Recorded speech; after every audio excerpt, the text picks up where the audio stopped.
হয়নি। তো মুক্তার বয়স হয়ে যাচ্ছে কিন্তু এখনও বিয়ে হচ্ছে না। কারণ তার পরিবারে বাবা নেই, তার মা আছে, ছোট একটা বোন আছে। তো মুক্তার মাও মুক্তাকে তত একটা ভালোবাসে না, কিন্তু মুক্তা ছোট বোনকে ভালোবাসে। তারে নিয়ে স্বপ্ন দেখে, তার ভবিষ্যৎ নিয়ে চিন্তা করে। এর জন্য তাকে মাদ্রাসা ভর্তি করিয়ে দিয়েছে। তো মুক্তা কিছু বলে না যে ওটা তো আমার বোন, তারও তো ভবিষ্যৎ দরকার আছে। আমার তো এমনি এমনি চলেই গেল।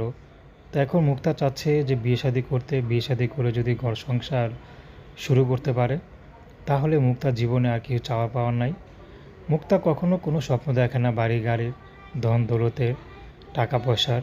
মুক্তা শুধুর একটাই স্বপ্ন জীবনে, যদি স্বামীর ঘরে গিয়ে একটু ডাল ভাত খেয়ে সুখে থাকতে পারি, স্বামীর আদরে থাকতে পারি, তাহলে আমার জীবনটা এভাবেই আমি কাটিয়ে দিতে পারবো। আমার আর কিছু চাওয়া পাওয়ার নেই। তো মুক্তাকে দেখে অনেকে পছন্দ করে, কিন্তু মোটা বলে কেউ আবার পিছিয়ে যায়।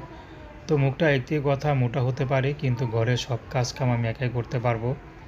কারণ আমি পরিশ্রমী নারী, গ্রামের মেয়ে।